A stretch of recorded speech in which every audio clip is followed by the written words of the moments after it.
Day. You're set. It was a day. I actually had some fun radio interviews this morning. But this is a movie that you could say in a way was a death wish with a diploma, and there's always that danger that a character like your own character, Clyde, could turn into that sort of Seagal, Van Damme thing. Thankfully you don't. You give a great performance here. Was there a kind of concern for you? I don't know whether you kind of had an idea, this is where I want to go here. I want to make people go with me, because he's quite a tough nut. yeah, he is a tough nut, but I felt that there was many different layers to this character, and he ends up, as one does, in many different areas in his life, in different places. And at the start I felt he's quite a softie and he's a sweetheart. Of course, he would always have that switch inside him, which is brought out as the story goes on. But and then there's the part of him which is he's just a lost soul, and then there's a part of him where he gets his plan in action, where he's sadistic, insane, and then there's the genius part. I mean, there's so many different parts going on, and that's what I wanted to get into the character, was a lot of different textures, and at the same time have a humanity running through the whole thing, so that you could always still relate to him, which could suck you into maybe keeping that sympathy and going on that ride with him, even when what he's doing is pretty outrageous. You're obviously a man of firm decisions, because for 2 years, as you prepared this with Evil Twins, your production company, you were playing the prosecutor, and then you decided at the last minute, no, I'm going to play the other guy, I'm going to play Clyde. Was that just something, as you read the script again and again, you got drawn to feel, well, I could do something with that?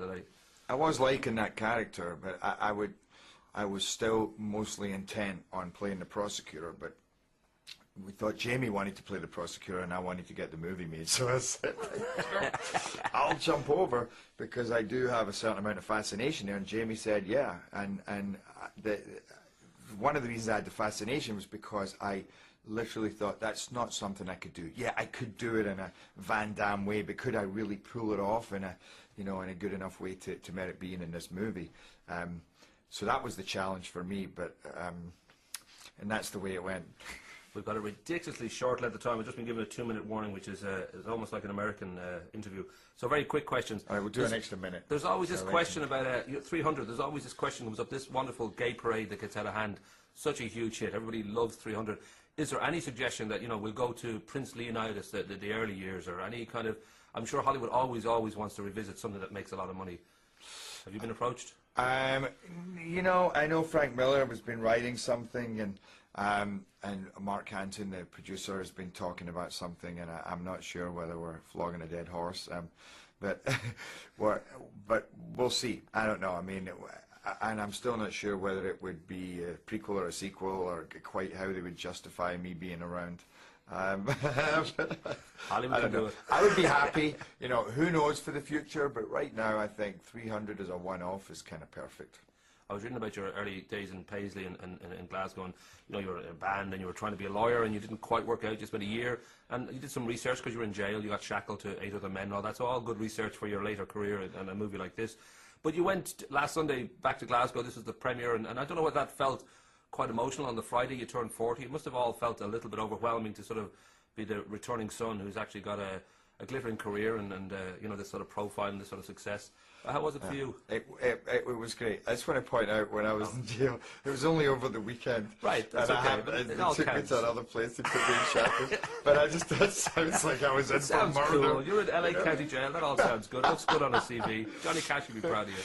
No, I wasn't actually in LA County Jail. I was in a place in LA, but they brought the guys from LA County Jail to that cell. They were there was 8. They were brought in, 7 of them, and I was stuck in a room with my normal clothes on, going, I'm gonna die. But anyway, to go back to Glasgow was incredible, because you're right, I have had a pretty colourful past, a colourful history, and to go all the way back to a city that I grew up in, that I belonged to, and they gave me everything that I am, and then to leave and go all around the world, and then to make this over in Hollywood, and then bring it all back there, and have my family and all my friends. I had friends that I've known since I was 5 years old, friends from primary, from high school, from university, people I worked with, trained as a lawyer, people I was in chain gangs with, joking. It all came full circle, and it was actually a pretty emotional, exciting experience.